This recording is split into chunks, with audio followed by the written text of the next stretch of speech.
మంచి ఆలోచన చేశారు. మంచి ఆలోచనతోనే క్వాలిటీ ఇస్తే అది ఏ రకంగా ఉంటుందని ముఖ్యంగా మీరు కూడా ఎవరైతే పత్రికా విలేకరులు కూడా చెప్తున్నారు చాలా క్వాలిటీ ఉన్నాయి. అంటే ఇదేదో నేను గొప్ప చెప్పుకోవడానికి చెప్పట్లేదు. చాలా స్కూల్స్లో కూడా చాలా ప్రాంతంలో కూడా నేను ఇంకొక సైకిల్ని పరీక్షించాను. అది దీంతో పోలిస్తే కొంత తక్కువగా ఉన్నాయి, కానీ మనవి మాత్రం చాలా బాగున్నాయి.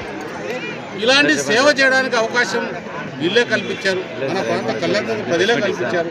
చంద్రబాబు నాయుడు ద్వారా ఆ రోజు కళ్యాణదుర్గ ప్రాంతానికి టికెట్ ఇవ్వడం నిజంగా నేను ఈరోజు అదృష్టంగా భావిస్తున్నాను. ముఖ్యంగా చంద్రబాబు నాయుడు గారికి, పవన్ కళ్యాణ్ గారికి మరియు లోకేష్ బాబు గారికి, నరేంద్ర మోడీ గారి సహకారంతో మన రాష్ట్రం ఎన్నో రంగాలలో అభివృద్ధి బాటలో పయనిస్తుంది. ఇది ఒక విద్యారంగం అనేది ఇంకా బాగా పయనిస్తుంది. ఆ డిఎస్సి పైన మీరు చూశారు, రకరకాల వాళ్ళ మీద నిందలేశారు.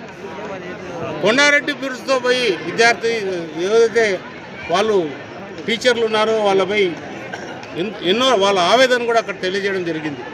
అంటే వాళ్ళకి ఎంతో బాధ ఉంటుంది. నా దగ్గర కూడా వచ్చారు, మేము ఎంతో కష్టపడి ఈ డిఎస్సి ద్వారా ఉద్యోగాలు తెచ్చుకుంటే, టీచర్ ఉద్యోగాలు తెచ్చుకుంటే అవి వేరే రకంగా చిత్రీకరిస్తున్నారు. చాలా తప్పది. ఎందుకంటే చాలా కుటుంబాలు మనమే చూస్తున్నాం. మీలో కూడా అక్కా చెల్లెలో లేదా భార్యనో లేదా తల్లిలో పనిచేస్తుంటారు. మనకు ఎవరికి డబ్బున్న వాళ్ళు టీచర్ ఉద్యోగానికి పోరు, ఏమీ లేని వాళ్ళే టీచర్ ఉద్యోగానికి పోతారు. అలాంటి వాళ్ళని ఎంతో గొప్పగా చదువుకొని వాళ్ళని అవమానించి అన్ని రకాలుగా మానసికంగా క్షోభ చేసిన జగన్ రెడ్డి ఎవరు కూడా.